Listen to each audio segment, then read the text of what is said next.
বাবাকে স্বপ্নেও 3টি কথা বলো না, সারা জীবন কষ্ট পাবে। শাস্ত্রে বলা হয়েছে পিতৃদেবো ভব, অর্থাৎ বাবাকেও দেবতার সমান সম্মান করতে শেখো।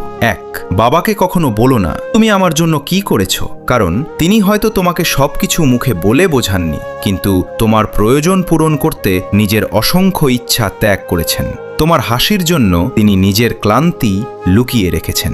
2, বাবাকে কখনো বলো না তুমি আমাকে বুঝতে পারো না। হয়তো তিনি মায়ের মতো আবেগ প্রকাশ করেন না, কিন্তু তোমার ভবিষ্যৎ নিয়ে সবচেয়ে বেশি চিন্তা করেন তিনি।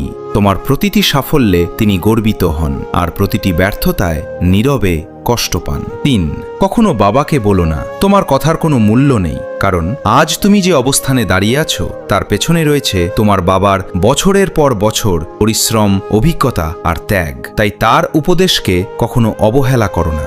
বাবা শুধু একজন মানুষ নন, তিনি পরিবারের ছায়া, সাহস আর ভরসার আরেক নাম।